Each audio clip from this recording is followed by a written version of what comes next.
श्रीमद् भागवत गीता महात्म्य।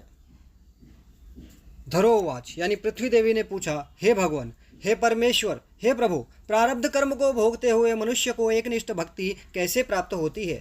भगवान ने कहा, प्रारब्ध को भोगते हुए जो मनुष्य सदा श्री गीता के अभ्यास में आसक्त हो वही इस लोक में मुक्त और सुखी होता है तथा कर्म में लोपायमान भी नहीं होता। जिस प्रकार कमल के पत्ते को जल स्पर्श नहीं करता, उसी प्रकार जो मनुष्य श्री गीता का ध्यान करता है उसे महापापादि पाप कभी स्पर्श नहीं करते। जहाँ गीता जी की पुस्तक होती है और जहाँ श्री गीता का पाठ होता है वहाँ प्रयागादि सर्वतीर्थ निवास करते हैं। जहाँ श्री गीता प्रवर्तमान है वहाँ सभी देवों, ऋषियों, योगियों, नागों और गोपाल बाल श्री कृष्ण भी, नारद, ध्रुव आदि सभी पार्षदों सहित जल्द ही सहायक होते हैं। जहाँ श्री गीता का विचार, पठन पाठन तथा श्रवण होता है वहाँ हे पृथ्वी मैं अवश्य निवास करता हूँ। मैं श्री गीता के आश्रय में रहता हूँ। श्री गीता मेरा उत्तम घर है और श्री गीता के ज्ञान का आश्रय करके मैं तीनों लोकों का पालन करता हूँ। श्री गीता अति अवर्णनीय पदों वाली, अविनाशी, अर्धमात्रा तथा अक्षर स्वरूप, नित्य ब्रह्म रूपिणी और परम श्रेष्ठ मेरी विद्या है, इसमें कोई संदेह नहीं है। वह श्री गीता चिदानंद श्री कृष्ण ने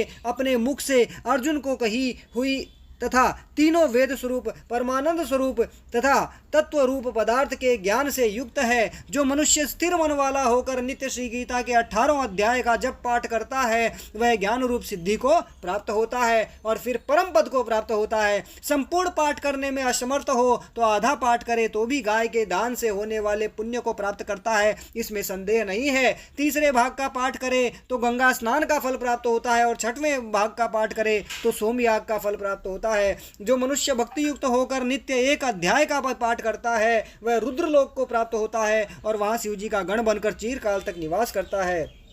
हे पृथ्वी, जो मनुष्य नित्य एक अध्याय, एक श्लोक अथवा श्लोक के एक चरण का पाठ करता है वह मनवंतर तक मनुष्यता को प्राप्त होता है, यानी नीच योनियों में नहीं जाना पड़ता। जो मनुष्य गीता के 10, 7, 5, 4, 3, 2, 1 या आधे श्लोक का पाठ करता है वह अवश्य 10,000 वर्ष तक चंद्रलोक को प्राप्त होता है। गीता के पाठ में लगे हुए मनुष्य की अगर मृत्यु होती है तो वह पशु आदि की अधम योनियों में न जाकर पुनः मनुष्य योनि को प्राप्त होता है। और हाँ, गीता का पुनः अभ्यास करके उत्तम मुक्ति को पाता है। गीता ऐसे उच्चार के साथ जो मरता है वह सद्गति को प्राप्त होता है। गीता का अर्थ सुनने में तत्पर बना हुआ मनुष्य महापापी हो तो भी वह बैकुंठ को प्राप्त होता है और विष्णु के साथ आनंद करता है। अनेक कर्म करके नित्य श्री गीता के अर्थ का जो विचार करता है उसे जीवन मुक्त जानो।